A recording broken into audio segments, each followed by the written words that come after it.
Recording in progress.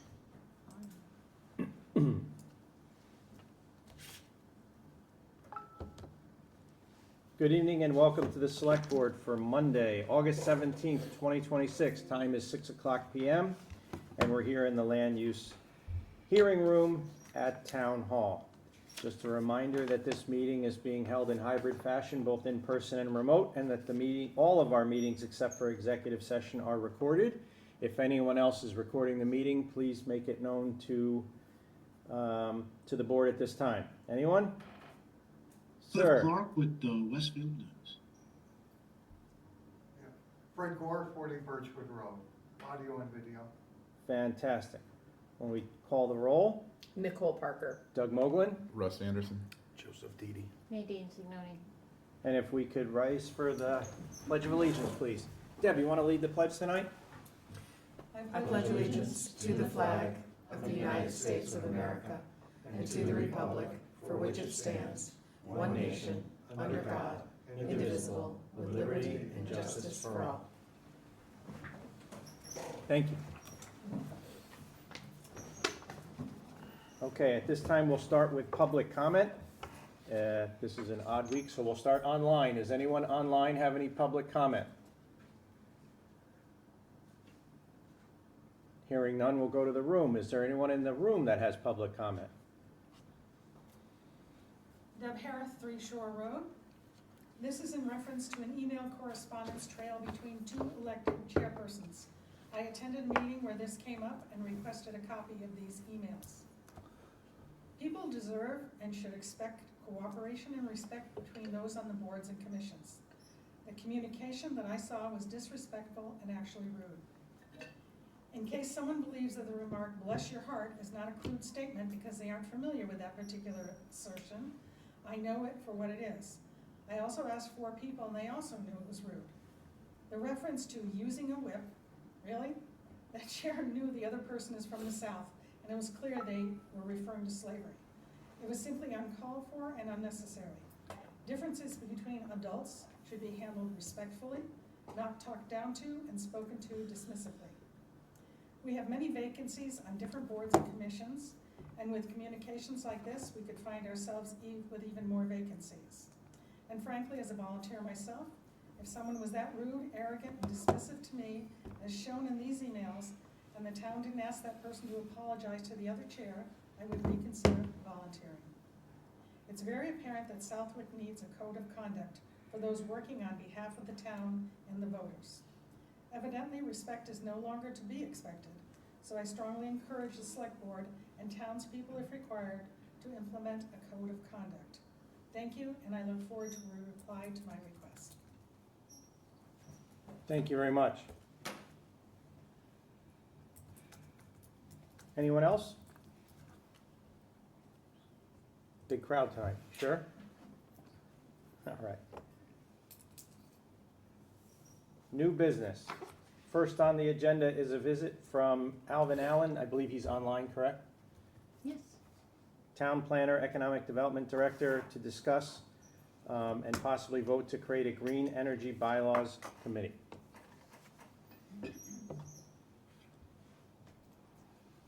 Alvin? Yes, can you guys hear me okay? We can. Okay, I don't know if you can see me or not, but, We can't see We you. cannot. okay, I don't know must be broken. my internet. But nonetheless, I'm here to speak to you all, and good evening, Select Board members. Again, my name is Alvin Allen, Town Planner for the town of Southwick. I'm before you all to request creating a Green Energy Bylaws Committee. And just to give a little bit of background, the Planning Board at their July meeting did vote to move this forward to the Select Board as a recommended committee. And this is also in regards to the moratorium that was put together to answer the state's requirements for solar projects and battery energy storage. Currently, our zoning ordinance does not speak to battery energy storage facilities, And again, we wanted to create this committee to work together with different town departments, have collaboration to put, some sort of language together to address these issues. Additionally, the state has required that we have like an expedited permitting mechanism where there's one singular application that will go through the town for all solar projects. And that application would have to address not just planning board, but building department and other department requirements. So again, we're just looking for this cooperation from other town departments. We're looking for a 7-member board, 1 member from select board, from planning board, from Board of Health, from the building department, from DPW, and from fire department, as well as the Conservation Commission. And on top of the 7 members, we would also have 2 resident members, a part of this particular committee. So total 9.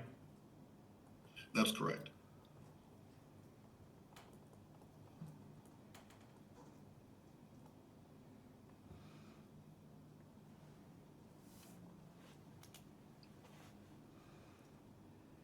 Anything else you'd like to add? No, that's it. I don't know if the board has any questions. What's the goal of the committee? Again, the goal is to rewrite a portion of our zoning ordinance. Currently, we do have bylaws in regards to small and large scale solar, but we do not address battery energy storage facilities. And then also, we want to have some sort of language that jurisdicts where these particular facilities would be located. And just looking at, and also we would work with Pioneer Valley Planning Commission, who has allotted, and I don't know if it's through the state, there are funds that allows us to work with the Pioneer Valley Planning Commission to also put together new bylaws, particular to the solar. And I know, in particular, the town of Hadley, they have put together new language that was passed by the AG's office to restrict battery energy storage from their aquifer area. So that may be something that maybe the town of Southwick may want to look at and maybe incorporate into the zoning bylaws.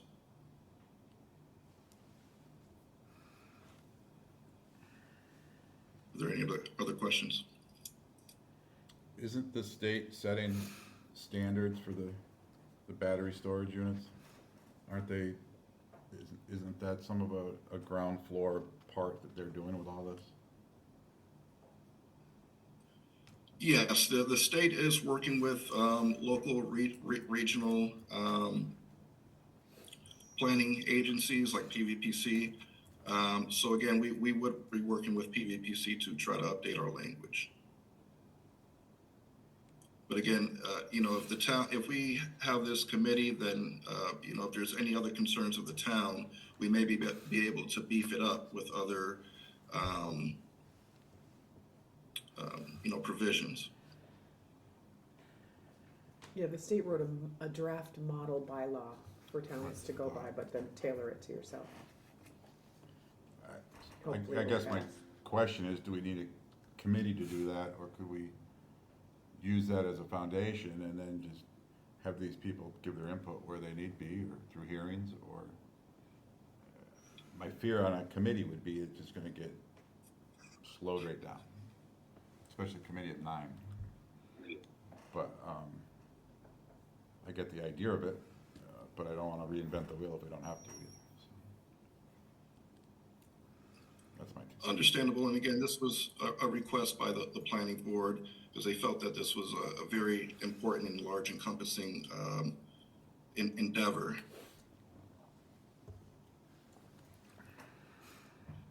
And we have received, commentary from other boards, particularly the Board of Health, who would like to be involved with the putting together the new solar and battery energy storage language for the ordinance.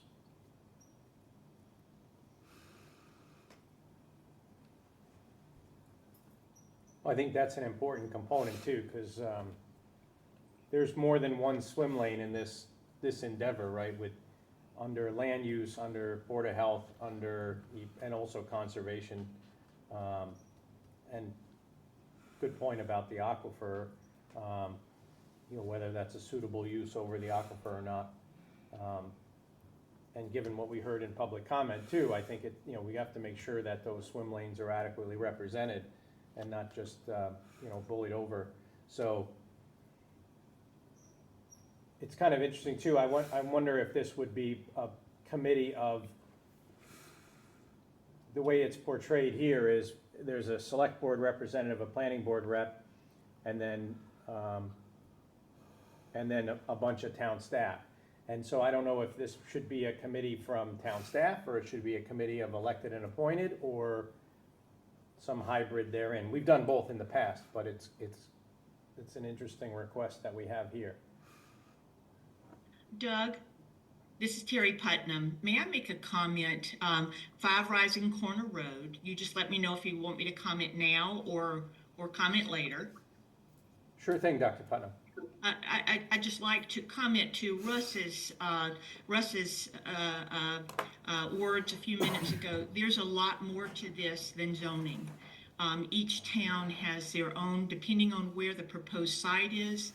There are Board of Health issues. There are fire, emergency services. So it is important to do it. There are so many lanes, to quote Doug, that have to be considered. It's not just a zoning, and it's not a one-size-fits-all. Thank you. No, and I understand that, but by the same token, the permitting process would make all of those parties review this as well too. So there would be ample time, I would assume, to have input, whether it be a fire or Board of Health issue or location. The permitting process, I thought, was designed to bring those parties to the table.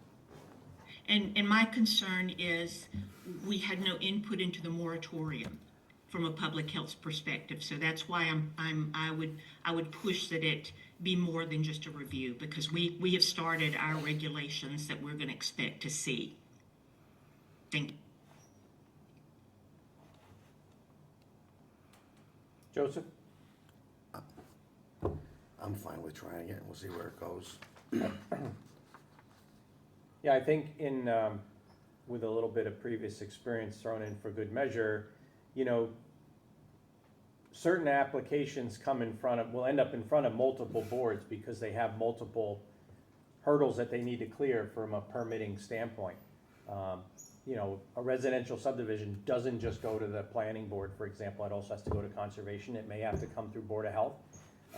It may have to go through other boards and commissions as well in order to get that final approval. And some of them are contingent on the other. In other words, you can't, from the planning side, most folks would go to conservation first, get all their stuff delineated, get an order of conditions, and then they would draw out their final plans for a subdivision, because if they did the subdivision first, then went to conservation and found that they needed to do something else, well, they then had to start back over with the planning board. So that, the order of operations becomes very important. But I think we can give it a try, and I think it's important with this.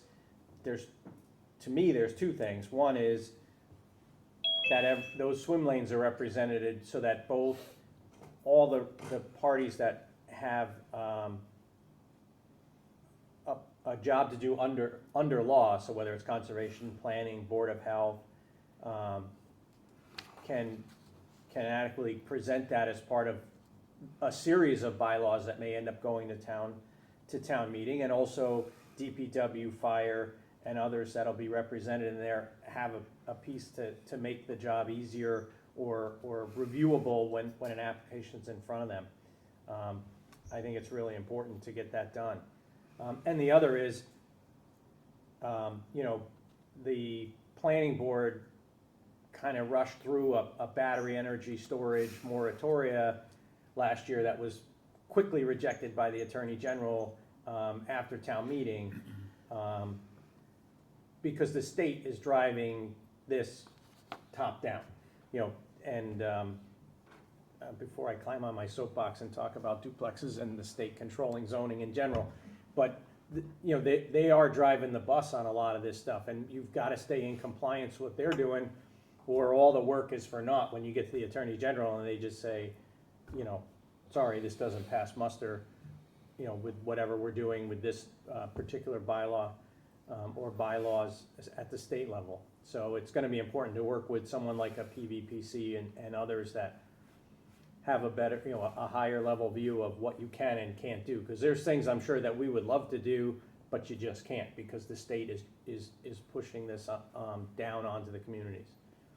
So, are you in a rush on this, Alvin, or do you want us to move forward to do this tonight, or should we think about it and come back at our next meeting to vote on how this would be comprised and which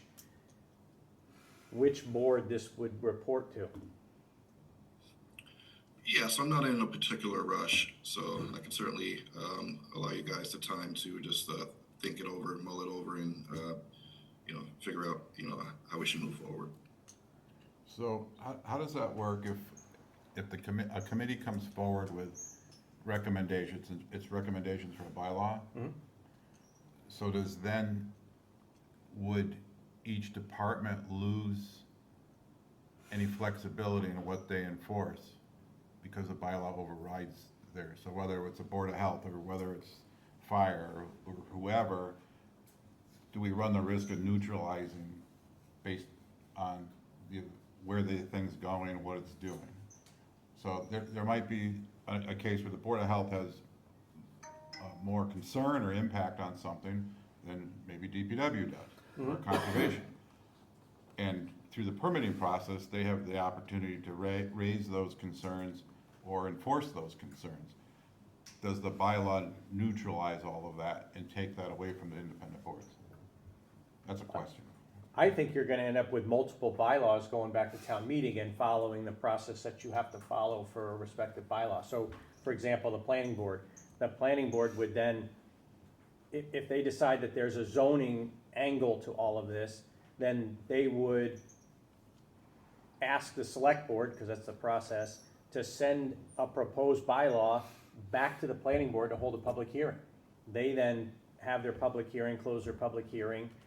Once the committee's work is done, this process follows. So then after that, it goes to town meeting for an up-down vote for a zoning bylaw change, which would be 2/3. Board of Health, it's been a while since we've had a new Board of Health local bylaw on the book, so I'm not sure of the process, but I'm sure they have a public hearing, and I'm sure it has to go to town meeting, this much I know. So that would be part and parcel of it too. But having the other stakeholders, whether it's the building department, you know, and I use the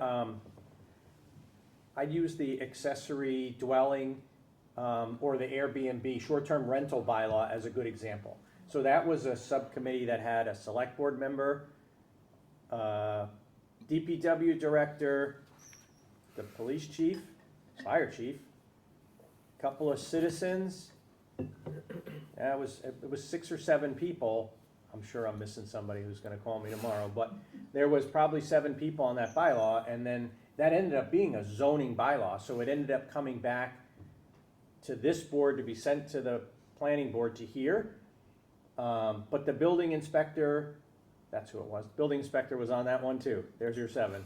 So they all had a chance to review it, give their input of what they felt was beneficial for their aspect of doing their job. Like the permitting process was, how do you do that? How do you do an inspection? Fire wanted a certain thing on the inspections, building wanted something.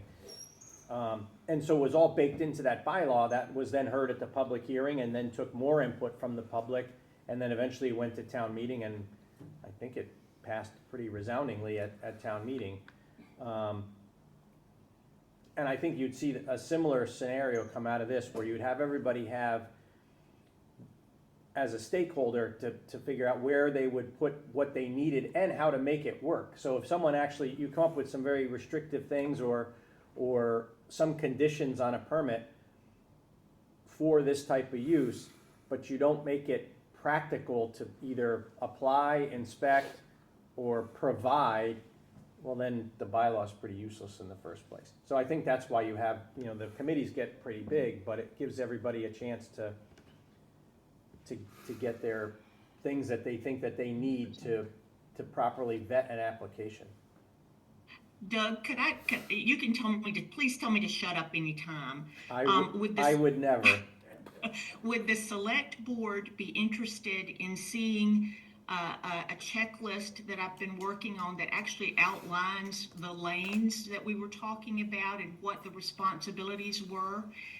Just to kind of give an idea of how this could work in a sheet that goes from board to board, committee to committee for input, and it outlines Board of Health's not going to mess with DPW, but it does outline. It's kind of because we are different. We know the Board of Health is an anomaly, and we focus more on conditions and regulations than bylaws. But I would be happy to share that. We brought it up at our last meeting, and it's my task to work on that. Would that be helpful? Absolutely. Okay, thank you. All right, so why don't we continue this to our next meeting, and then we'll plot it all out for our next meeting, and then we'll have that, be able to share that checklist. And Alvin, if you have any further information you want to provide before our next meeting, that'd be great too. Yes, and just one other thing to add. There is a little bit of a deadline, not necessarily for the bylaw to be updated, but for the expedited permitting application, the state requires that be in place by October. For I can have the checklist to you by your next meeting for sure. Okay. But wouldn't we have to go to town meeting and have this as on the books for, which that's not gonna happen by October, in order to implement that? Like under current zoning, what if someone came in today under current zoning with a battery energy storage project? Yeah, we would just see it under our current special permitting mechanisms. And that is why the Board of Health is beginning to work on what we would expect to see. We'd love to work together, but that may be a way to kind of help us between now and October. Very well. So I'm sorry. Yeah, Once go again, ahead. just for clarification, we do not have to change our bylaws by October, but we would have to create like a single stream application between the departments. That's the requirement by October. Gotcha. Okay. Do you think the select board will create the positions? Is that what you're saying? Would create the subcommittee. Yeah. I think, completely. just because I, for a lot of reasons, but that's. No, one I of them. understood. I just, okay.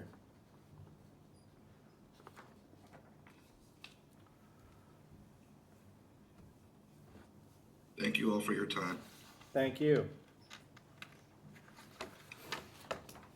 Well, I can't believe B's actually happening. Mr. Bozak?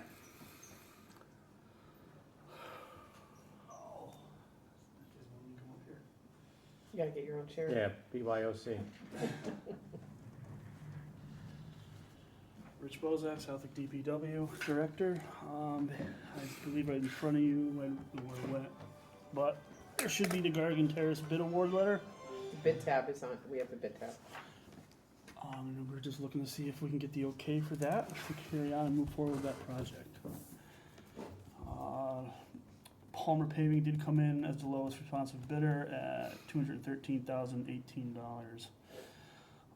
They have everything that we needed to do, and we'd just like to move the project along. It's a smaller road, so it shouldn't take long. We were actually surprised.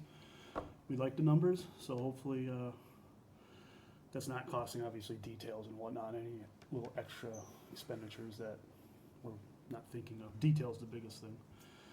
But, we're hoping to get this moving. We'll keep working on our program, the pavement program. What did we allocate for that project, dollar-wise? I believe the state had like a $400,000 number on it when we put it through for the state to make sure that they're all vetted, Chapter 90 and all that. So it came in a lot less. And this is a mill and overlay for Yes. those? This is basically project. we're gonna take all the blacktop out, grade it, and then we're gonna do another binder, 2.5 inch and an 1.5 inch overlay. And blend all the aprons, driveway aprons, sidewalks, everything in. And some curbing, a little bit of curbing done in the cul-de-sac. The drainage is all set, so. That was done? Yep. And the sidewalk was done, Yeah, 2 years ago. yeah, a couple of years ago, Mhm. yeah. So it's really good. Phase 3 of that little phases project. What do you think about the other bids? I think some of them were close Yeah. because I think they have their own paving plant. So they Gotcha. can, the asphalt's right there. That would be my biggest guess, because the only big difference was in the, if you're like the super pave is your blacktop, Yeah, and they're all, the ones that don't have it are very, very high. So Right. they're third party and then, or contracted in, I'm sorry. do you normally get this many bids back? For the first time I'm doing it, this was great to see this many bids. Yeah, We I were didn't think happy there was with that it. many companies out there. Right. And we kept the project as, it's not very in-depth, it's not a full depth, it's Yeah. not, you know, so. The mill and overlay helps, right? Right. Right, Yeah. grab And a if the few more base, the people. Yes. base seems good, so. That's exactly right. It's the project itself that brought the bidders out, like that hot box project, we got one bidder. Right, because of the Because way people that's. don't do it. Right. This is more of a mill and overlay. Yeah. Yeah. With some grading and then, cause I think really it's just the base, the blacktop is what was really bad. I think the base is still good underneath. Every core we did, everything looked good, so it's not too bad drainage. The drainage works there and everything else, so. Motion to approve bid, For Palmer paving, Palmer paving. that's your motion? That's my motion. Is there a second? I'll second that motion. Roll call vote, please. Doug Moglin, yes? Russ Anderson, yes? Joseph Didi, yes. Great. Why we have Rich here, I had asked him for an update on all of our projects, which is kind of the beta thing going on below. Do you want to just have Rich do it while we're Please. here? Yeah, no, so basically, everything is still right on line that we started with, last year, the year before, where we were gonna work, finishing Ed Holcomb this year with Garden Terrace. We're gonna look to get Meadow Lane bid out, hopefully by the end of this month. There's still some legwork on our end, but that'll encompass Dairy as well as Stagecoach. We already did crack sealing, for the year, and we have already did the South Long Yard drainage project. So that is our 2026. The way I look at it is come January, that's 27 in my eyes, and that's how I looked at it for this program. To then next year, hopefully still continue on with the Birchwood area, encompass those roads. Maybe South Loomis Street, I know we have some basin work, so that might change how, if we don't pave it, we might have to just do the basin work dollar-wise. Vining Hill Road from College Highway to the Pearl Brook culvert would be another good spot. And Feeding Hills from College Highway to Birchwood is really the lone spot that never got anything updated on it. And after that, it was going to be obviously more crack sealing, and then we'll see where the funds take us. I look forward to getting some of these bids out, and hopefully they're in the same kind of realm of a mill and overlay, as the bases are still good. It's just very old, deteriorated blacktop on 1950s developments. And then moving forward, I mean, it's ever changing. It can change, but in 28, we're thinking about doing like the South Long Yard, Foster, Matthews, Rising Corridor kind of area. Try to keep it in blocks the best we can to get a better bang for our buck. Whether we bid out all as one or we separate it, me and John will go over that and see which one looks better, more promising. And then we still want to save funds to do drainage on Granville Road, to keep that on the DOT's eyes for then the municipal pavement. And that you're starting soon. Yeah, we're trying to get some numbers, at least do it in sections. We really want to get it going. Obviously, we don't want to have it chewed up during the winter, so we'd hope to get some drainage in. Kind of a lot of it's just gonna be in lieu where it is, just update what was really bad, pipes, all that corrugated metal's gone, and just keep those going. that's kind of where that was, and obviously I'm open for any suggestions, so however you guys or the public. You see Gargine going in short order. Yeah, well, once you guys sign it, I'm calling and saying it's here, or I'm sending the copy right to Palmer, and I want to get right on their books with the project manager. So I'd like to get that in. And do you think there's an outside chance Meadow could see think there's pavement an outside before the chance. snow flies? Because it's gonna probably be along the same lines of what Gargan is. It's just destroyed blacktop. I think the base is still good, and we might have some catch basin tops, because they're older, but all the structures look really good still. It's all concrete, so, And are you guys complete on Ed Holcomb? yeah, Or I is just there line some stripe it. slight drainage work left to do Nope. over there? You're done. We did, there's a little bit of drainage work on the very end by Vining Hill. We have to lower a basin to get the waterways to match up and the water get into the basin. Other than that, it just needs to be line striped, which I was going to do hopefully this week, get that rolling. And that should be that for Ed Holcomb. Good. Trees, Trees. trees. Yeah, so trees, they're funny. You gotta make sure they're not on scenic roads, that's the big thing. And, Well, the ones that have fallen lately. yeah, that aren't falling on their own for me. But Yeah. other than that, we do have a tree program. We try to get what we can. It's really been hit or miss. Usually it's the bad trees that we're told of, you know, the one on Yeah. over here, we got, and they're not cheap to do. But for road construction, it would be nice to open them up like we did Right. previously, making it phases. It's just funding, if we have all that funding. Because Ed Holcomb really, when you add it all up, is very expensive for the drainage, the Yeah. trees, and the paving. So it's there. It's just being able to make sure we have the funds to incorporate it So on the right one- project too. Right, so I guess the one that fell as you're leaving town, On the the rest state. of that's up, will that come down, or is that, That's the state. I would it is like- the state? the Beautiful. 202, yeah. I hope they take that down, but, Yeah. so I did actually outreach to one of my contacts there for another tree. So we'll probably outreach again just to, keep them on our radar. That's But great. yeah, but all college highways. There's a couple on College Highway that are kinda scary. Mm-hmm. Across from Bugby, but that's all state, Yeah. so all we can do is really ask. Yep. And pick up the mess. If we have to, we'll Yeah. help out. But it's also important to do some of that tree work as part of any of these projects that come in, just because Anytime. you can, If I can, I mean, a lot of them are right on the road, they're dying, so it's, in my eyes, remove as many as we can, funding wise, and then, obviously, the big thing is, if we can, we replant or what have you, it's just, these are a lot of older trees, they're just over the roads, and they eat up the road. You know, you guys know, the icing well, and that all was, that. that's one of the things when I was first on this board, one of the first things I learned is how much that canopy affects the road Yeah. quality. Yeah, oh, yeah. You know, even in the winter, Mhm. having that canopy keeping the sun off of the Right, pavement, and then we're just the putting road more goes to salt. heck. and- And driving around, you know, anyone driving around can notice it, Mhm. where there's, you know, open sky above a road, the pavement's dry. generally in decent It shape, just dries right? up quick. And where there's canopy, the road tends to not be. Right. So, you know, as part of these projects, we did, you know, some of them have significant tree, Ed Holcomb's a Ed great Holcomb's example, a right? lot. There That was great. A Opened it ton right of up. tree work, but that's gonna be very, very beneficial for that pavement for Mhm. years to come. We're hoping, especially that one with the full depth. and all Vining that. Hill's gonna be no different either, Right, that's got exactly. That'd be some- another one where You we- can see it, you know, where the canopy is, Loomis was the same thing Yep. too. Exactly. So we'll try to incorporate them as we go, where we can and where it seems necessary. Roll off. Roll off, it's, I got the quote over, I got the quote and I got the PO over to Gabrielli. Great. So they went out last week, I was on vacation, they went out and they checked out the hoist to make sure that'll be capable, but it'll match with the truck. It's all Kenworth, with the hoist is a Galbraith and all that, so they looked at a couple Kenworth trucks, make sure everything matches what the driver likes, Yeah. tarp system, all that, so it's rolling. Great. When do you think you'll have that truck? When we started, it was probably 6 months, so I'm still feeling that. I think it'll still be like right around winter. But we'll stay on and make sure, it'll be nice. Good, Excellent, thank you. Thanks, Rich. thank you. You'll have that sent to me, signed.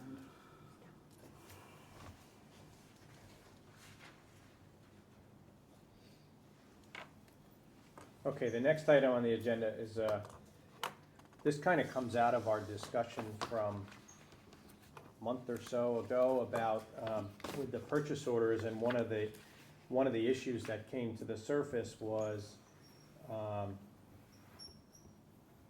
some of the configuration and some of the issues with the setup of Munis.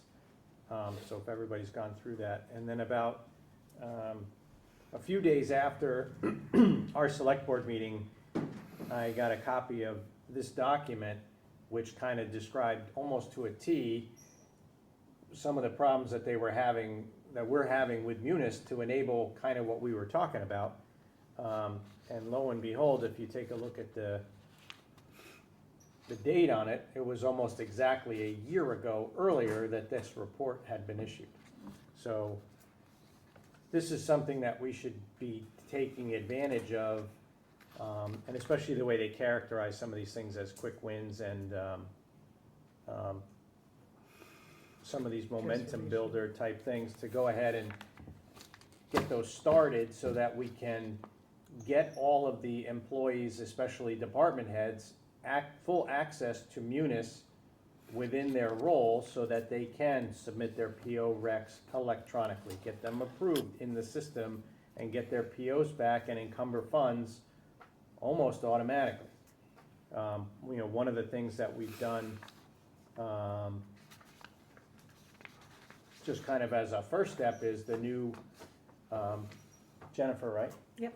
The new select board, what is her official title? Executive assistant. Executive assistant is going to help out with helping to streamline the Munis administration from making sure when we onboard or offboard new employees that need rights into Munis, that they get proper access to Munis and rights and access to Munis within their role, so that accounting and anyone else, even our outside auditor, has confidence in the fact that each person has their proper access to Munis that they need to do their job, and no more, no less.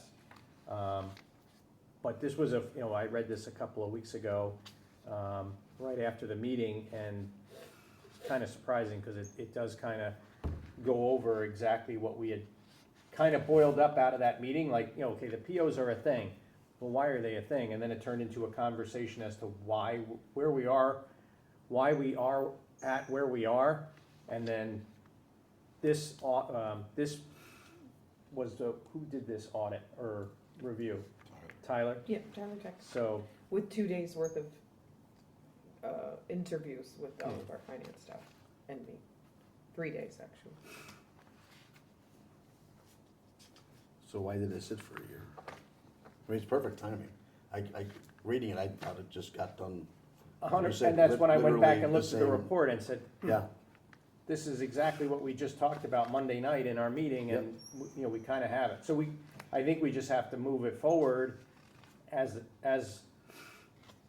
Yeah. one, having the new person on board that's gonna help administer some of this stuff, but it's gonna give accounting and other departments more confidence in the workflows and stuff that exist in Munis to be able to do exactly what we talked about doing. So we just need to get it done and start working on it straight away. So, when you read the report, all the players that have to take part in this were part of this. So, my concern is if there's not a real buy-in, or time flies quicker than you think it does, or I think we need help connecting the dots personally. Whether that's an outside firm, whether that's Tyler, whether Well, that's. didn't it say it in there was training or something? I thought I Yeah, saw well, that. we did do training, right, as part of. Oh, that's included in this, the Yeah. training already, okay. It already happened. All right, gotcha. So, Understood. I don't know the answer of why we didn't enact this, but I think we should be charging, you to run with this. I know you want to. And Well, get this, This was part of the goals right, when I first started.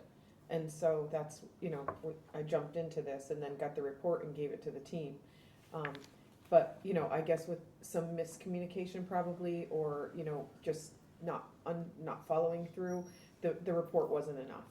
So I think I've already reached out to an outside firm to possibly, come into the departments and physically give them some training and show them. And, yes, we need somebody to administer Munis, more regularly and, in a deeper sense and understand it better.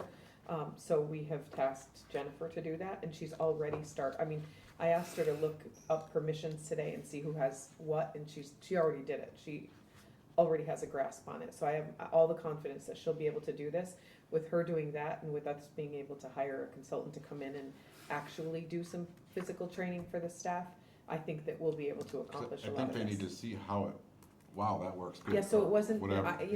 I was like, here's the Yeah. report, Yeah. go ahead and implement this, and It's then it hard, was, I mean, it's. I think, that's A where little our overwhelming. communication broke down. It was so I Right, think there that, was getting a professional in here to do that, Help and I have connect the reached dots. out to somebody already. Good. And we have, we have a budget for hired service, so we should be able to bring them in and help the finance departments really embrace it. So, and I know I have it I've added it to the goals and objectives for discussion tonight. I'd shared that list with you guys a week ago, and I've modified it a little bit since for further discussion tonight, but certainly I'd carry that on there as a select board goal and objective, so kind of put some emphasis behind it that this is something we need to do. It's not something that it would be nice to have. This is something we need to do in order to run the town more efficiently, and to give the department heads their ability to manage their budgets without, I kept calling it shadow IT, a separate section of each department keeping their own track of their own budget, because they don't have access to it in Munis today, and we know how that's gonna end up in the end. So I think getting it done in Munis, having accounting buy into it, and then having the department heads buy into it, it's gonna be a go forward, a win for the town. So, Well, I know, talking with the deputy too, and I see it in the chief's goals of moving the fire department to electronic, because their scheduling software marries with Munis. So that's a ripe fruit to pick to start the process. Yep. too, so. yeah, I saw it was in his goals, and I wanna make sure that as we do that with, whether it's with the fire department or other departments, that we can, if we end up using more of the Munis for payroll, that we get to where that payroll is electronic, and we can get that in, and there's no more, trudging paper across the hall with, handwritten timesheets every week, that we empower the employees to log their time if they're hourly, or if we, if it's salary, there's a way to do that as well. But get that done in Munis, and then it should cut down on the amount of time processing payroll every week. All the way around. And, I know, going back a couple of years ago, we had, I had a conversation with someone about, using a service or using Munis to do a better job on payroll.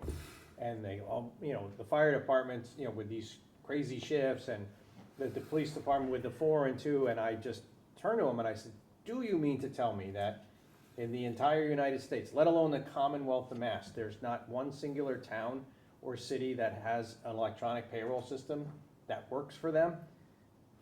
It seems to me that this has a solved problem elsewhere, and we shouldn't reinvent the wheel. And so whether, and Munis is used all over the place, so, it's also another opportunity to just become more efficient. Agreed. Let's do it then. Okay. Further discussion on this? Well, it's been a year. No, I don't think so. I have a comment when it comes to our goals on it, but. And that's why we're gonna, it's coming up, I think we're making great time. 1-day liquor license, Southwick Rotary, August 29th. So they're gonna extend their concert series, one more concert, I believe, to coincide with, the 250 celebration that's gonna be at Wally Park on August 29th. Free plug for that. So this would be an extension of their existing, adding one more 1 day to their 1 days. I just wanna make it, they do a good job of marking out where alcohol can be consumed during the concerts. We'll probably have to be a little bit even more vigilant on the day of that, because there's gonna be stuff going on all over Wally Park, not just focused at that at the pavilion area. There was no map or nothing. They'd had it with the earlier one. It's, No, no, you're right. yeah, Yeah, it's it's- exactly the same. Yeah. And they have signage, but they'll just have to redouble their efforts Yeah, to make sure that people know that they can't just wander off through Wally Park with a beverage or what have you. But I think it's a great idea for them to continue, and this will give you a musical. Do you know what is the musical act that night? yeah, so it started was the band was gonna be more towards the motocross track, and then, after having lengthy conversations with Bobby Fox, I think they just wore me down enough that the music will go in the pavilion like they're doing now, they could do their alcohol, so it's almost two separate events, with a gate open in between now is basically what's gonna happen, which is fine. You know, they're doing really well with the music, they're bringing a lot of people in, so it's a win-win. One more event they get to raise money at. So, yeah. Yep. Hopefully we'll hear it next door. I'm sure you will. Yeah. Yeah, I'm not really worried. Is there a motion to approve this, subject to approval by So moved. all the other yadas? I will stay out of it. Okay, I'll second the motion. Doug Moglin, yes? Russ Anderson, yes. I'll abstain. Joseph Didi.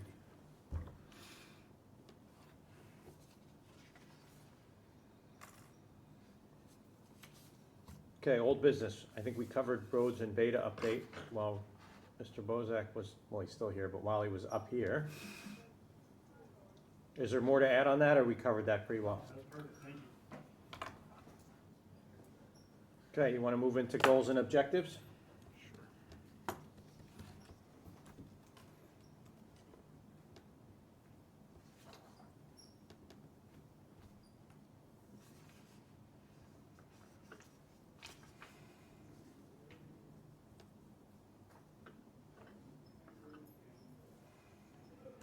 So after the last meeting, I had sent you guys an updated copy of a draft set of goals and objectives for comment. I didn't share the actual document because I didn't want to jackpot us or anyone else with deliberating outside of a meeting, so that's why we're here. And this was taken from the goals and objectives draft that I had set forth last year, which had then been taken and modified some more and put into a lengthier document. But my thought here was just to boil it back and bring it forward. There's plenty of stuff that can be added, removed, or changed here. But these are the select board's goals and objectives. These are not just the master plan objectives. This is from the select board. It encompasses some of the master plan items, but also there's stuff that's not part of the master plan. And there's a couple of them that have priorities on them, but generally this is a document that I use, document format I use elsewhere as well. So that you just have an item number, a priority, the topic, when you started it, and then if there's a description and then notes. So I think the only one that none of them have a real priority at this point. We need to prioritize them as a board, and I think I had,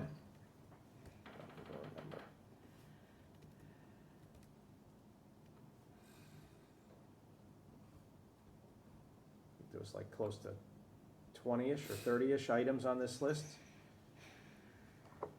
Sorry, 36 items on the list. I don't know how many were on it when I sent it to you, but it's probably pretty close. Got the 36 here. 36. So for discussion, if we want to start with some of this list and modify it from there, start from scratch, start with someone else's list, take input from anybody, and then, kind of set this together, and then we can meet, as we meet at least once a quarter, kind of go through this and see where we are. We carried under old business, but then bring it up and say, oh, okay, we've done this, or oh boy, a quarter's gone by and we haven't touched this.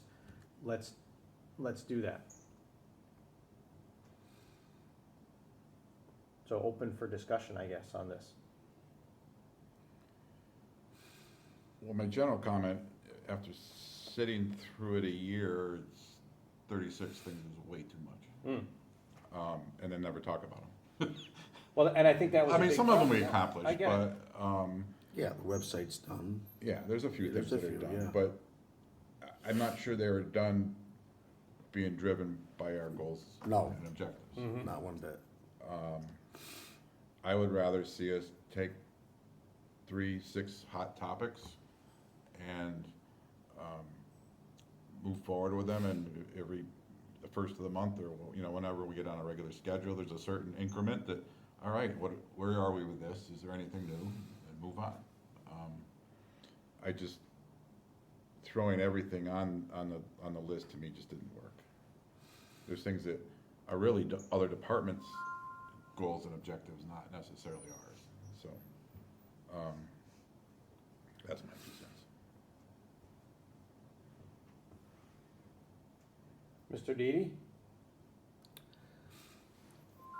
Well, Russ is right. They're here and they sit here. You know, when this board gets busy, I think every time you have a free minute to wanna look back at something, there's an excuse why we can't. It's late, whatever, you know. But, yeah, quite a few of these looks like you guys have definitely touched on them.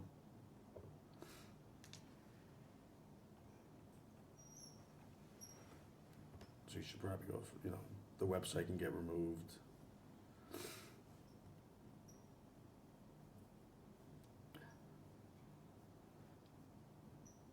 Yeah, some of these were, you're right, some of them are done. Yeah, The SFD bunk room The- project, the done. 250th is, Transportation done, 250's done. yeah. I mean, as far as I'm concerned, on the Channel 15 thing, I was championing that. We moved forward with it. I worked with the schools. We developed. We had a studio site picked out. We had a huge project that was, I shouldn't say huge project, but we had a well documented how we could bring the kids into it, and it was paid for, and we got basically thumbed at it from the superintendent. So, as far as I'm concerned, you know, we got the job descriptions done, the format for community television's done, so at this point, It's better, we've exhausted what we could, I think. yeah, it's definitely better. But, I mean, we have a director, we have a job description, and like any other position, it should fall in line.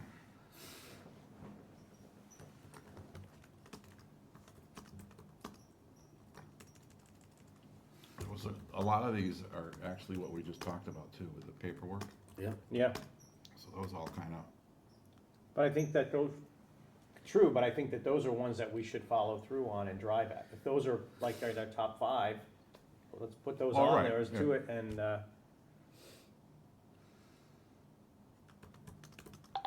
like, the fiber, does that need to stay on as a priority now that it's launched and going? I mean, I think so. I mean, I think it's a. or do you have it's a hot topic and a, That's why I use the priority, so some of these things, you know, become like a priority 1 type of thing, that this is something that the board needs to hyper-focus on and drive to completion. Stuff that's ongoing or is not a super high priority gets a lower number, and then I usually keep this list, when I use this outside of here, is I keep this type of list sorted by that priority. So the 1s are at the top, the 9s are closed and gone and done, and, you know, the 3s and 5s are stuff you touch on as you can. You know, the Muni Fiber, you know, we're doing the make-ready work now, and, you know, in several months, you know, double-digit months, we'll be starting to put people on the service.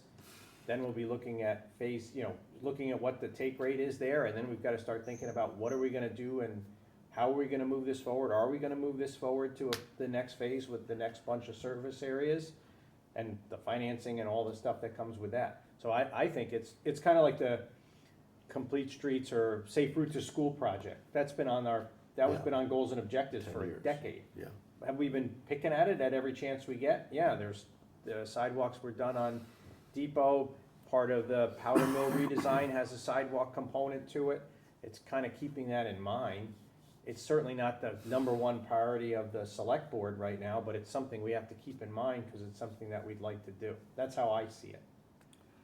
You said double digits for that to start up the fiber side? They're, Months. you've seen the details out there, they're doing pole work now to get ready, they call it make ready, Yeah. so basically create the space Yeah. for us to put fiber on the So they're poles. probably a year out before we put it in Maybe the a little house. bit less, right? I think We less. think a Okay. little, I'm I'm just using asking. double digits because I'm Well, you said, yeah, I a heard that. pessimist, but the Yep. optimist says it's single digit months before we start Yeah. hanging fiber All right, for those fiber service areas that we're gonna do. yep, And then you've gotta run it for a period of time and see what the take rate is and what the revenue looks like, and then come back to this board as the select board and the municipal light plan to say, okay, do we do a phase two with adding another or two more fiber service areas? I had some cable issues this week and, definitely a language barrier, but when I got to the end and they wanted to upgrade your service and lower your price, no language barrier. And they wanted to lock you in for 2 years, I think it I'll was. bet they do. Yeah, but we passed, but yeah. I mean, I think should be one of our big priorities is the Sam West Hudson. 100%. You know, that's our only opportunity for growth tax base, really, in a large way here, with the industrial build out there. Have we reached out to those folks? I talked to economic development to see if they were doing something to bring in somebody, or it just seems like we need a development company or That's how they- partner. That's how they all seem to work, right? Yeah. You look at Agawam and, Mass, whoever it is. Yeah, yeah. But I think, again, that's our only opportunity for a large growth in tax base. Quickly, or somewhat quickly. But I haven't heard about anything with it for a year. So, since I've been here, and it seemed like when Randy left, there was some stuff in the works, and I know John was working on it, you guys have been working on some stuff, but, for whatever reason, and it might be all justifiable or just fell off the radar, I don't know, but I think we need to keep track of that. But do you mean to have somebody, an outside firm come in to consult with the town on how to I don't know. redevelop that? Whatever we're doing doesn't seem to be working. well, you gotta get the road in, and right now we don't know who owns what as far as that whole mess goes there. And two, I think the Agawam world, I think the city or the town had a lot to do with the parcels over there in Could be, Agawam. I don't know. Yeah, yeah, here, of course, there's individual Privates. owners, Right. but I think the road drives that. I think when the road goes by your frontage, You would think it would help it all. yeah, I mean, half of it's gone with solar, right, that backside, but there's still plenty of product there to sell, I think. But the road's a whole nother mess that we really need to get in front of and get that resolved. And I don't wanna see it under goals and objectives, it just needs to get resolved, either way, so we know what direction we can go with it. You still got, as much as you think it's quick money tomorrow, it's still, Well, it's no, not no, tomorrow, it's but- still 6, 7 years, in our world.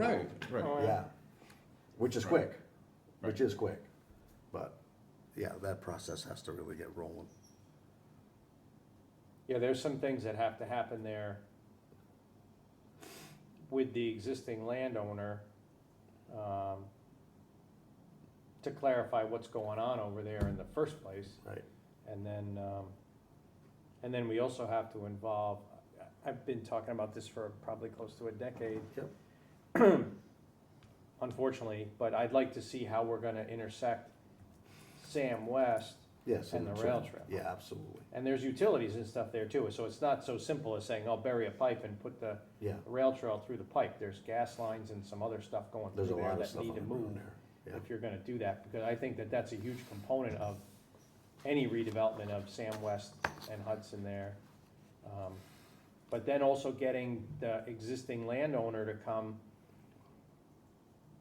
and maybe be cooperative, not that they're not, but to, a cooperative venture with the town to move forward on what it is gonna be. I mean, you look at the southerly side of Hudson Drive, that they developed already. Right, That I mean, I work there every day. That was the same situation 30 years ago that they're at now.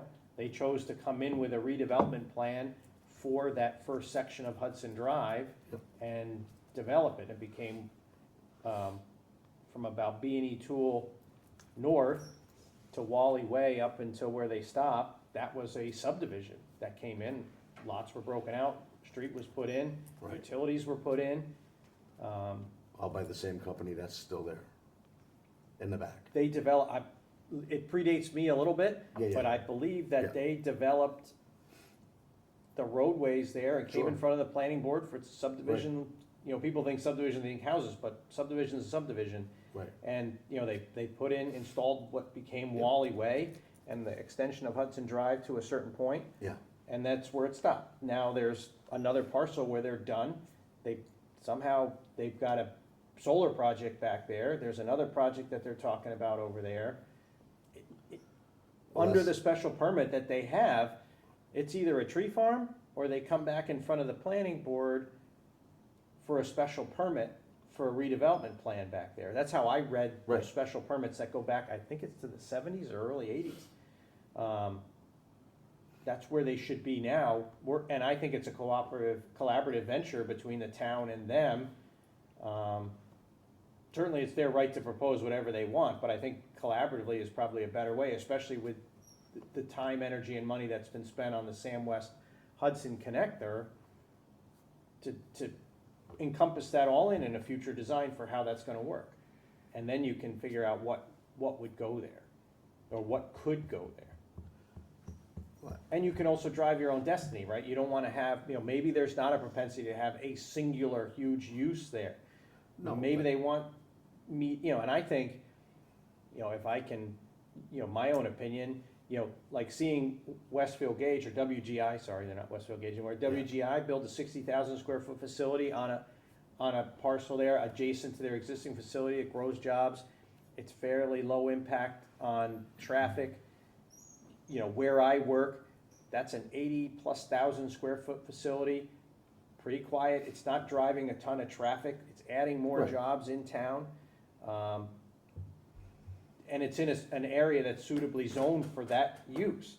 And to the north, where they're proposing, you know, where this land is, Russ is right. This is a key to growing ratables in our town without putting all the burden on the residential tax rate. So I think it's in everyone's best interest, if they're about done, Well, they've then been they saying should they've be been doing about it. done for years, right? Mm. I mean, Right. they have. And I'm afraid you're one signature away from another solar going on that side. Sure. And being done, and we don't need Hudson. And I think we have to, you know, I think one thing we need to do is, I think we as a town, and from the CAO and our attorneys, need to sit down with the planner and the owner up there and go, yeah, how do you chunk off this stuff when you have an existing special permit that's running? You didn't come in to modify the special permit. Maybe we chunked off some stuff that, should we or should we not have done that? But on this bigger piece over here, we should have a 10,000-foot view on this and have a plan to develop it, whether it's in phases like they did already, and kind of think it out with the Hudson connector, the Yeah. Sam West connector. You know, is it gonna go into, I don't think it's going into Westfield, but, because there's not really a road system Right. in Westfield to get to. But just to think about all of that, and then you can kind of map it out, and then maybe that can be marketed by the current owner. You know, and it can change, it's not gonna be permanent, just like when they came in for the piece that's no longer on the market, but when, you know, the piece on College Highway and Tannery, when they were talking about making a smaller subdivision out of it, because there Right. was, you know, Right, not a lot of appeal to have a large project there. And they talked about having 8 or 10. They weren't set in stone, it was very preliminary. Yep. They could have gone some larger, some smaller, combined Right. some of the lots together, have a road going in there to do it, and then you get, but it'll lead you to where you wanna get to, and that's sound planning too. So are you suggesting we have the CAO reach out to the owners and I am Have a 100% discussion, but- insisting on it, actually, that we Absolutely. should do that. And we shouldn't have this ambiguity of the other, there was another project that was being talked about over there. I think that kind of clouded the waters for everybody. And we need to get some surety around that. And with that, because that project kind of encompassed where we already had invested time, money, and work in that connector. Right. So I'd like to see that. We need to get that done. Sure. That should be one of So your, that's item number your one. red hot topic, yeah. Yeah. Well, so I had that, that's 15, item Yeah, 15 we got is one a done. priority one, yeah, right. Place closes at 9. So why don't we just each come up with 2 items for next meeting that we think are red hot, and we'll see what we, if maybe it's only 4, because, what, we should come up with 5? Okay. Okay, You're gonna come out with 3, but come in with 5. there you go. All right, let's do that. And just last shot at this is, some of them are consistent top of the list items that are our job. The budget's always on this one, it's a golden objective. Yeah, I don't mean that stuff. Roads, Right. right, that's Right, on right, there. But then there's other ones that, Right. we need to, I think we're all thinking of the other ones. Right. Honestly. okay.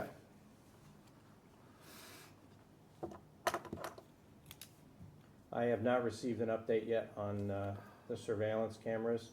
I will quell a rumor. They have not been installed. They are not present in town. If you see a camera sitting on top of a traffic light, that is the light that they use to trip the light. It sees that there's a car there. So please don't harm those, because it just messes up the traffic lights. Do the cruisers and fire trucks have buttons to turn those lights on? They do. I saw one today, the light was flashing when it happens. Yeah. The strobe goes on? Infrared or a strobe or something. Yeah. They can switch a light, but No, like yeah, I saw that today. like at 57 and Hudson, there's white cameras facing Hudson Drive from Yeah. across the street. That's not recording your license plate. All it's seeing is that there's a car there and it needs to trip the light. Remember you used to have Yeah, those yeah. pressure sensitive Wait, loops under yeah. the ground? They don't Yeah. do those anymore. Oh, That's good to what those know. white cameras are for, right. I keep backing up to hit the thing again. Did you see Flock putting in their own guardrails, as they say? Yeah. It certainly is getting a lot of, there's a lot of discussion back and forth on this topic nationally, Yeah. so. Okay, employment contract accountant, last meeting we tabled this contract to bring it forth to this meeting. Is there any other, I did have a conversation with Kim, whether we can or can't execute this contract. Does anyone have any thoughts or discussion on that? Well, I mean, I'm the one that brought up last time that we didn't have goals and objectives, those have been brought forward. They I guess have? They're in the packet, yeah, for this contract, not the last contract. Oh, I got it, I'm sorry. I just thought it was all the same. I didn't look at it. Here it is. So I guess, I don't know what Kim said, but it comes back to that evaluation thing again. And this, I'm trying to find it. I thought it said the evaluation was with the board. Which, are we gonna move the ball? Are we gonna do it? Are we gonna, I can't find it. It is in there, and it does say select board, and it's the only thing that I wanted to bring up. Because I did have the review with her, and we discussed it, and we discussed, a lot of her goals stemmed from the conversations we've had over the past 2 years. And then I added, a couple that I thought were important, and to work on over the next year. And so I didn't know if you want to add, CAO to that, or your, what do you do, designee, select board or their designee to cover, in the event, because I am obviously the one that works with the department heads daily. When I looked up your law, job description, whatever, it, from one end to the other is finances of the town. I don't necessarily think I could evaluate her based on my limited exposure to her, or him, whatever the case may be, down the road. To me, it should fall under you. But that is your responsibility to make sure that this $15 million business is running. And however that is done the most efficiently, to me, that's kind of all under you. So having the language in here for the board, to me, is, although it's a department head, I understand that. I'm not sure it fits. That's what I think.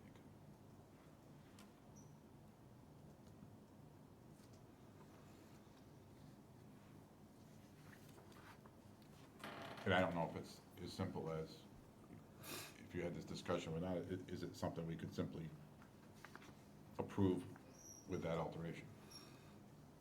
Yes. We didn't go into detail about that Right, right. particular piece, but I But think we can concept. certainly, we haven't executed the contract, can we make a change to the contract? Sure, that's certainly our purview. She signed it, she'd have to re-sign a new one.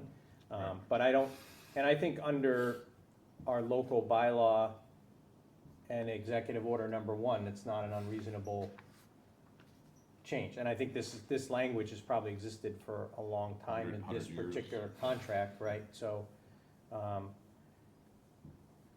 Probably from before there was a. I don't know if it goes back that far, but it might, I don't know, I've been doing this a while, but not that long. And, I personally don't have an objection to it, because we are the personnel board, but at the end of the day, we delegate a lot of that authority to through the CAO to oversee the day-to-day operation of town, and executive order number 1 is pretty clear as to what those roles and responsibilities are. You biting your lip over there? Feel free to add if you have.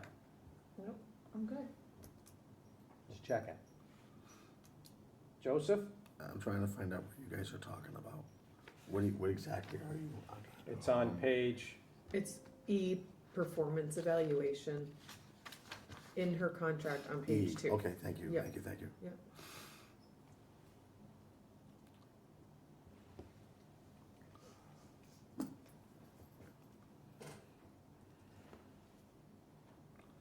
The first paragraph. yeah, And you wanna change it to what? The select board or designee? Is that what you said? That's what I said, I just. you can have it however you like.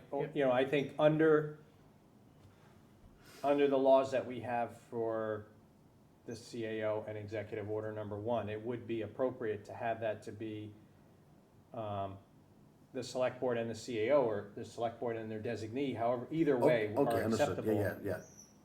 And frankly, we're not gonna That's conduct fine. that review of that should be delegated, That's fine. and especially now that we have a CAO and an assistant CAO, Where with does that in the their, within their job descriptions to Right. conduct those, they Yeah. should be doing it. Where do you fit into that?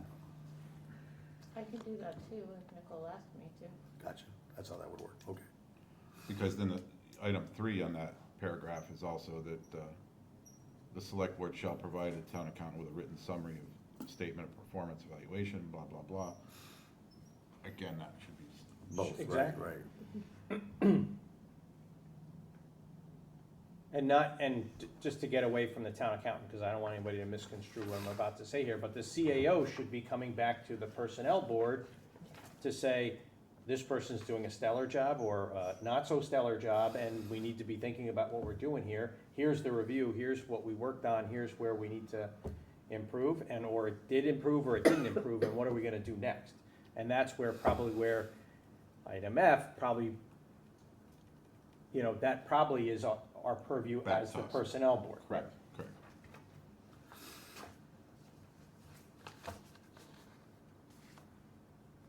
Yeah, I'm fine with designee. Select board and whoever they, absolutely. So do you need a motion to? Because if you say CAO and then she decides to have her do it, Well, Correct. and I did have Nadine with me, and this is a, relatively new position to the town. And, we did, human resources Oh, right. has a huge part of that. But, with it being new and, Nadine even being new to municipal government other than the past 3 years, that It could just be out of the office, that's why I think it is a good idea for designee. Designee, yeah.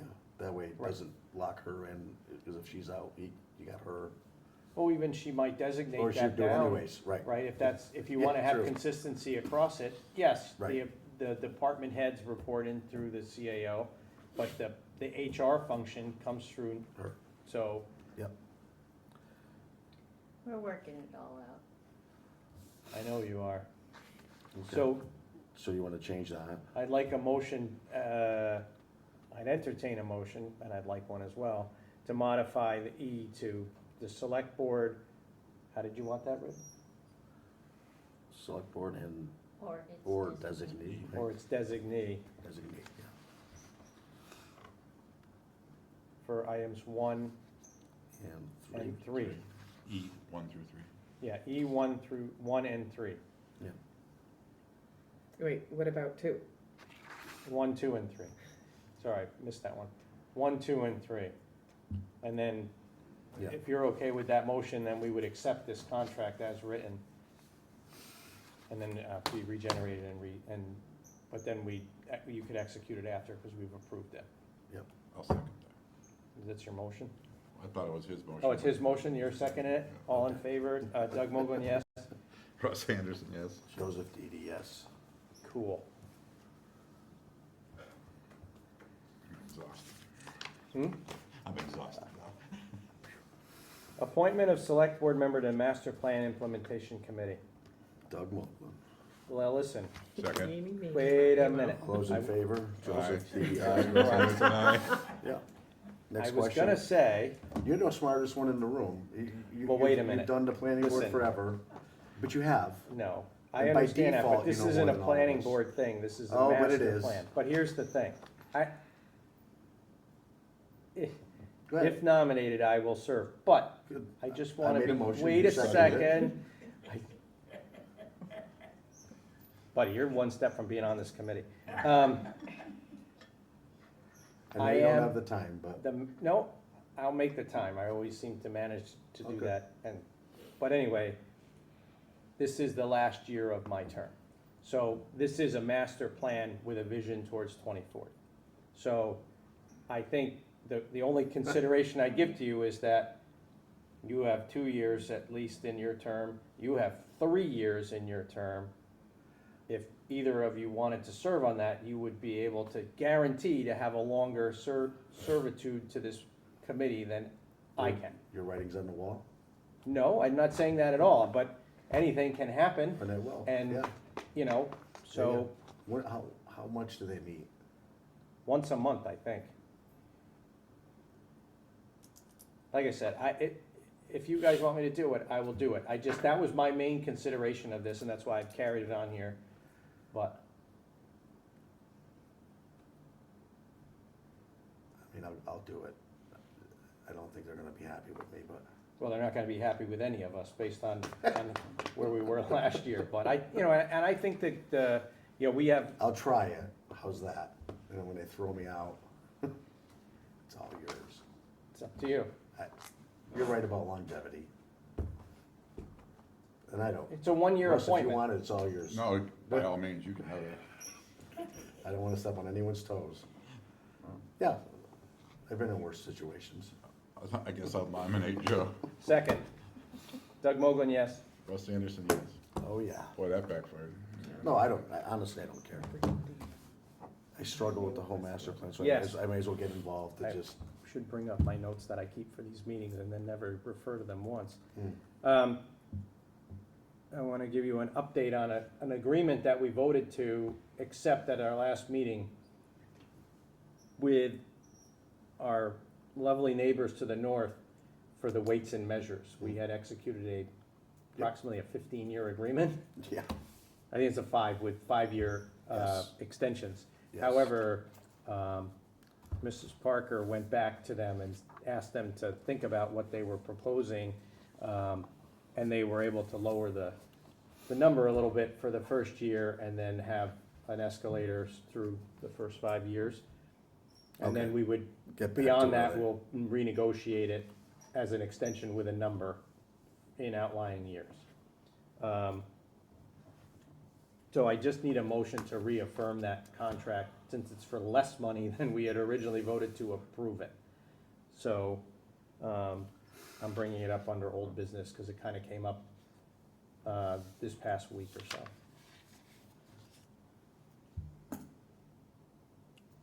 So you want a motion to, Just to reaffirm that we were executing that IMA with Westfield, but the dollar amounts actually went down. so move for what you said. Second. Doug Moglin, yes? Russ Anderson, yes. Joseph Didi, yes.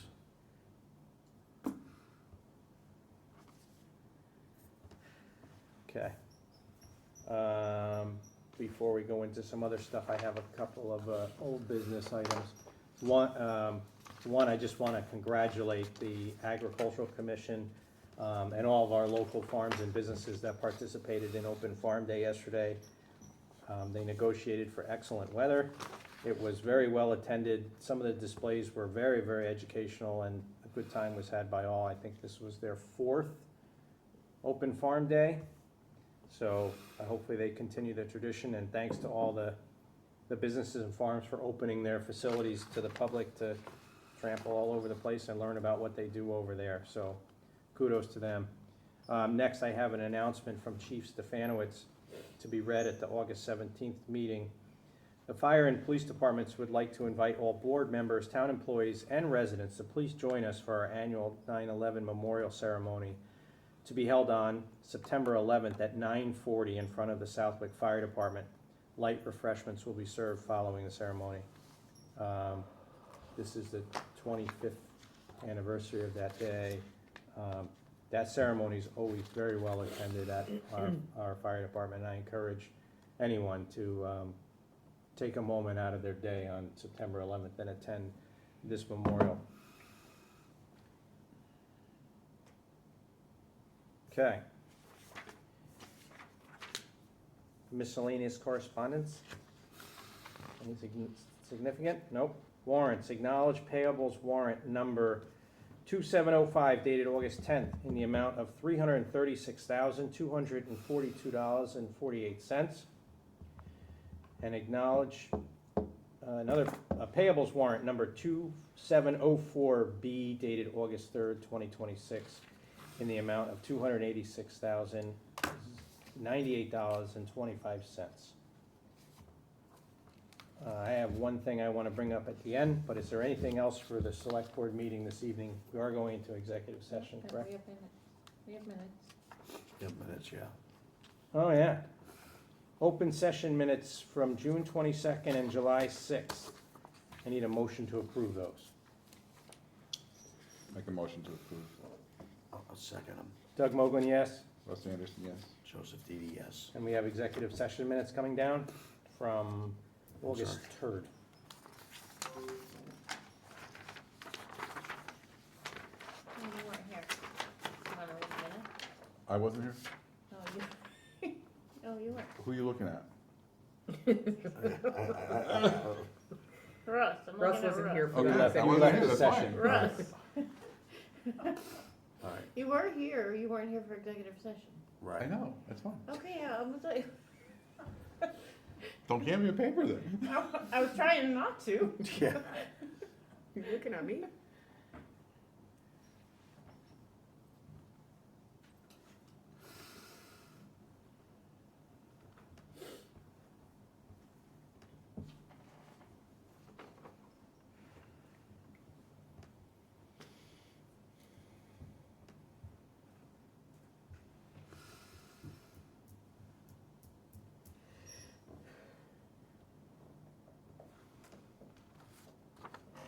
Sorry, yeah.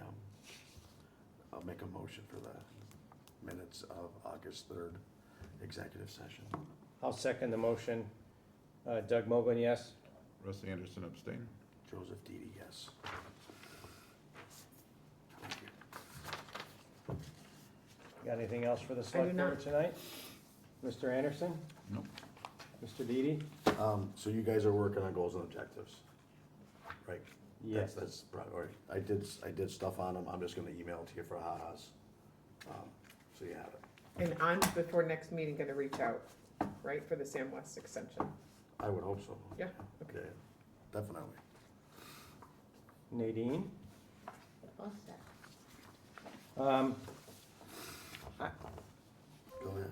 I'm a little bit conflicted on this one, how to address it. But the public comment earlier this evening got me thinking about it. And I agree with Mrs. Harath that we absolutely should have some code of conduct. I was aware of the email conversation that went back and forth, and I know that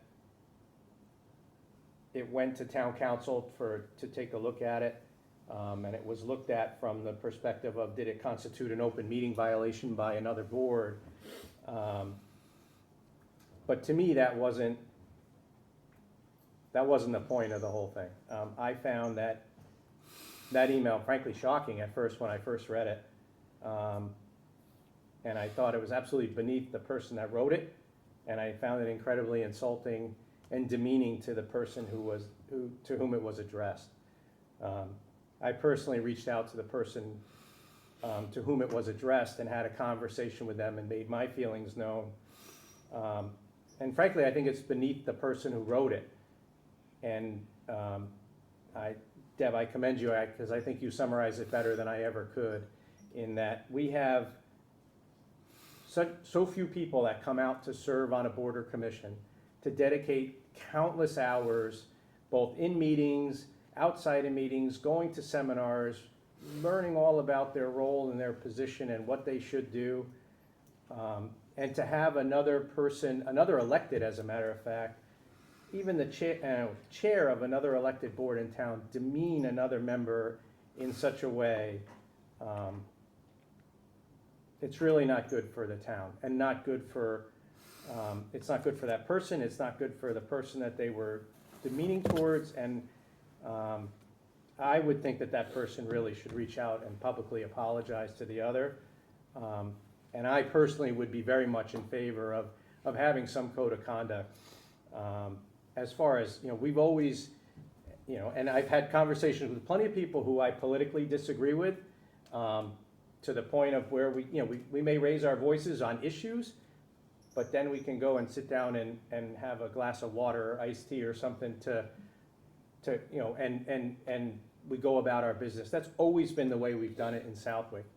And to see that, and especially, I don't think it was politically motivated, but the way that email was written was frankly just reprehensible to me.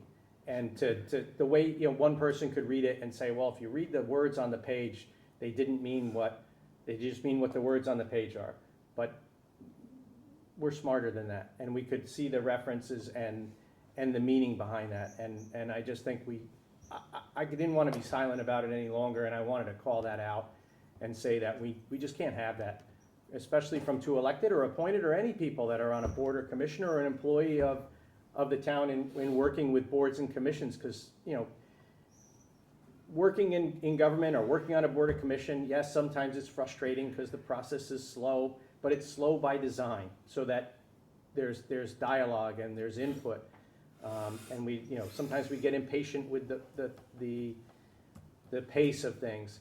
And I've always, people have heard me talk ad nauseum about swim lanes and staying in your lane as to where your role is, whether you're on the planning board or the conservation commission or the select board, and where your role lies. And I do my level best to always remind myself of that, because I hated it when someone told me when I was on the planning board that what my role was and what someone else's role was.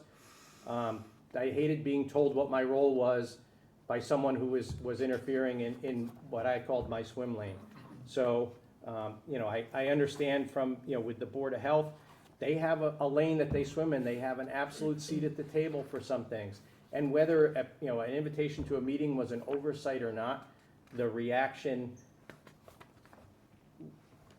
way exceeded the what was necessary to convey a point. So that's all I'm going to say about that. But Deb, I appreciate you bringing that forward, and we're going to work on that, because I think that's something we need to have. We really do want people to come out and serve their town. And, the level of discourse in this country has probably gone in the wrong direction over the last few years. But But within the people that serve on boards and commissions, they need to be respectful toward each other, because we all have a common goal, which is to do right by the people of the town. And that's really, at the end of the day, what really matters. With that, we are going to move into executive session to conduct strategy sessions in preparation for negotiations with non-union personnel, or to conduct collective bargaining sessions or contract negotiations with non-union personnel. And 3, to discuss strategy with respect to collective bargaining or litigation if an open meeting may have a detrimental effect on the bargaining or litigating position of the public body, and the chair so declares. And number 4, to discuss the deployment of security personnel or devices or strategies with respect thereto, not traffic cameras, to be clear. And we are not going to reconvene an open session. I need a motion for that, please. So moved. Second. Roll call vote. Doug Moglin, yes? Russ Anderson, yes. Joseph Didi, yes. Good night, folks.